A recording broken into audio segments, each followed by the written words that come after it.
Materniteti Mbretëresha Geraldine ofron tashmë ambiente tërësisht të rikonstruktuara dhe me standarde bashkëkohore për nënat dhe të përsalindurit. Jemi në një tjetër finish. Kryeministri Edi Rama nga aty i ktheu përgjigje atyre që akuzojnë qeverisjen socialiste për rrënimin, siç thonë, të shëndetësisë. Transformimi i shëndetësisë është në sytë të gjithë atyre që duan të shohin, por shëndetësia është në të njëjtën kohë edhe në gojet e të gjithë atyre që nuk duan të shohin. Kreu i qeverisë paralajmëroi një tjetër rritje të pagave për bluzat e bardha, ndonse nuk dha fate konkrete. I kemi rritur shumë ndjeshëm, por dua që të jeni të bindura që ne do të vazhdojmë të rrisim pagat. Duke u ndalur tek transformimi i këtij materniteti, kreu i qeverisë theksoi rëndësinë e hapësirave të mjaftueshme dhe të standardeve bashkëkohore.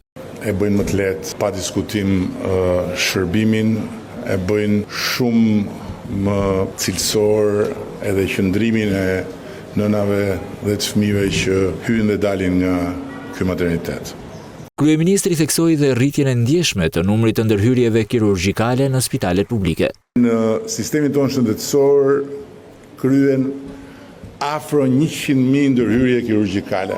Është një volum i jashtëzakonshëm shërbimi, i cili flet për faktin që mjekët dhe infermierët në Shqipëri i shërbejnë publikut, i shërbejnë qytetarëve, i shërbejnë njerëzve që kanë nevojë për ta me dinjitet. Shefi i qeverisë shtoi se pavarësisht të rasteve të individëve që abuzojnë me detyrën duke kërkuar rishvet, kjo nuk mund të njollos punën e të gjithë personelit mjekësor.